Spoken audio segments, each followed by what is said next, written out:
Was Charlene running? No. Judy Pollock is supposed to be running today, one of our famous Olympians.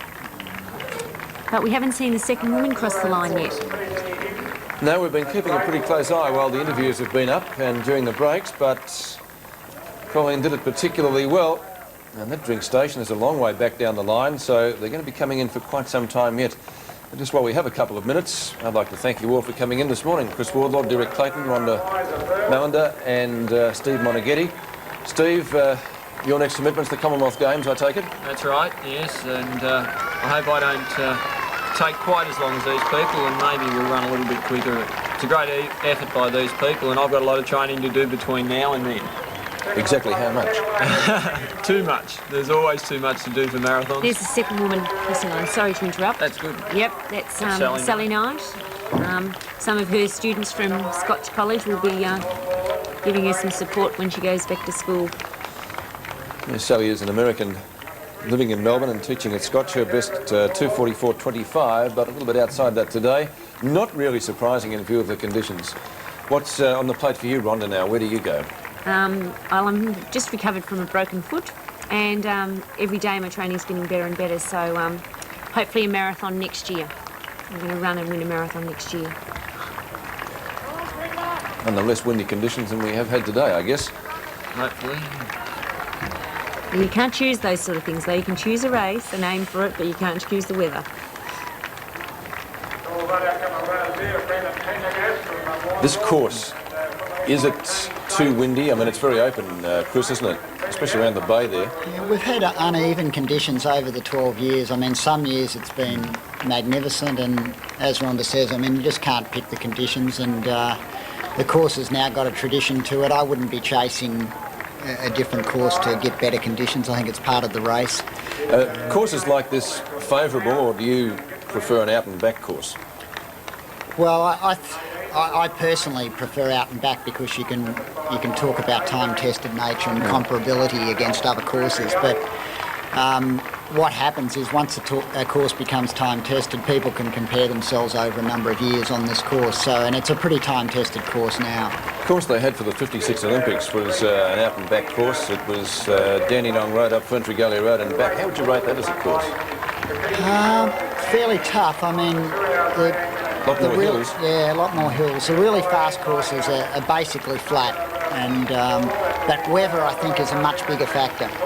If we get the Games in '96, where do you think they'll have the marathon course? Would it be this one?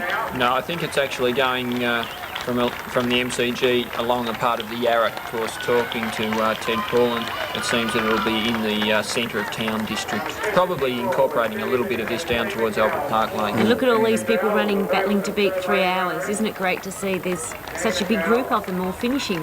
They were having to queue up. Hopefully these people had their splits for 3 hours and they're now kicking home in a well-judged race. You find that most runners do like out and back, because if you have trying conditions like the guys had today, where you get a strong wind, well, for at least half the race, that's an advantage to you. But in a course like this, where you've got this headwind all day today, it makes it awfully tough. There's a smile of a sub-3 hour.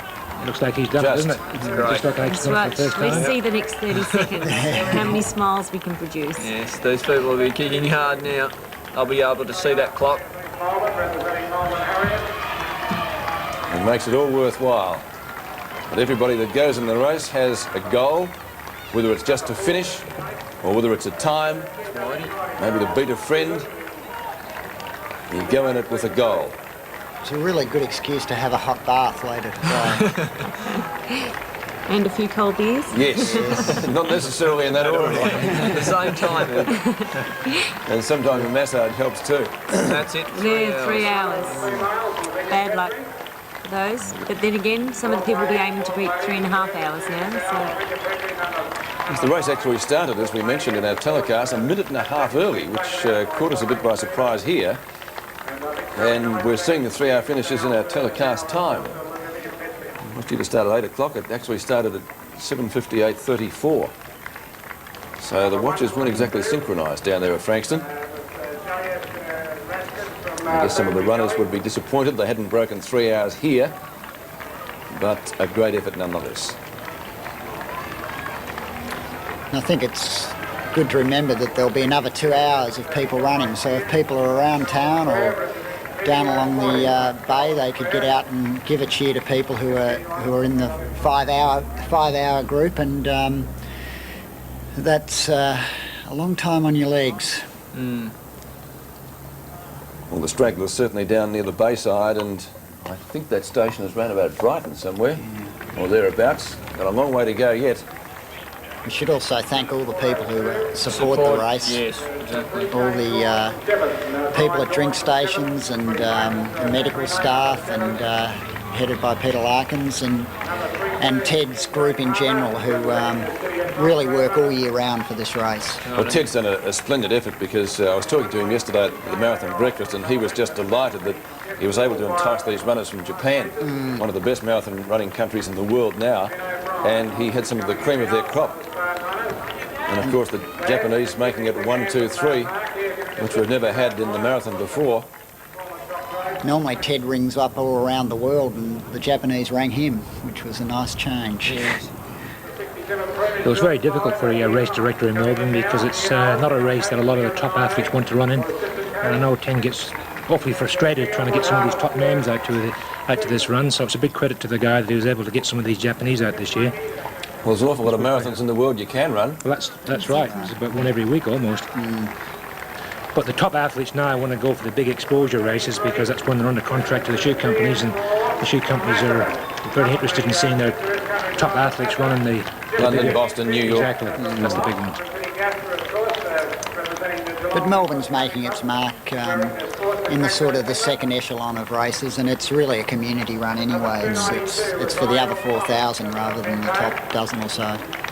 Yeah, the big advantage of getting top athletes here is you get the world class publicity for your race. But as you say, I totally agree with that. Marathons are not for the top athletes so much, they're for the many thousands who compete.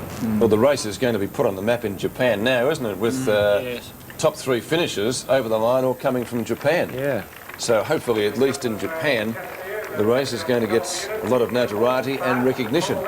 Especially with Saul winning it, because he's one of the better well-known marathon runners, and we should get some good footage over there on television.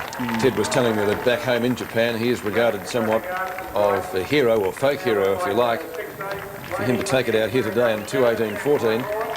2:18:14 doesn't sound that impressive, but after the buffeting the runners took in the early part of the race especially, that's a very good time. Well, it's interesting with him, because when he runs a great time, he doesn't win. It's right. kind of interesting, because he hasn't won that many races, so he's been very unlucky in many aspects. He's been a great athlete, and as I said before, it's great to see him win this particular race. Well, his fastest time, 2:8:55, was in a race that he came second to Seiko in. Well, that was virtually a dead heat. And he got bitten by a Kick a finish. hair. It was almost a hair, wasn't it? They I know couldn't split how him. it feels. I don't think a sprint over the last 300 is the ideal way of finishing a marathon, that's for sure. No. That's what I said. For him to run so fast and be beaten by hair, I can't think of a worse way to be beaten in a marathon. I think there's been a few more women across the line, but unfortunately we haven't been able to pick them up. There were about 8% of the runners today were women. 1,300 were running the marathon for the first time. We had a total entry of over 3,800, which is pretty close to a record. And of course, some of the interesting stats to come out of the race, the top 3 finishers all coming from Japan. And the first Australian, Mark Boucher, he came in 5th place. So a lot of firsts in the Melbourne Marathon for 1989. Probably some of the worst weather conditions we've had, but nonetheless, a day on which many people would be proud of their efforts. A lot of runners returning personal bests. And that just about takes us out of our coverage. I'd like to thank you all for coming in. Chris Wardlaw, Derek Clayton, Rhonda Mallender and Steve Monaghetti. Thanks, Peter. We thank you all It's for your been lots of comments. fun. And of course, out on the road, we had Michael Roberts and Trevor Vincent. So we thank them for their efforts as well. They got the worst of the weather. But a great effort by the Japanese, wasn't it? You certainly dominated the race today, taking out the trifecta. And it's good to see an old man win the race too, isn't it? 36-year-old. So they're still coming in. They will be for quite some time.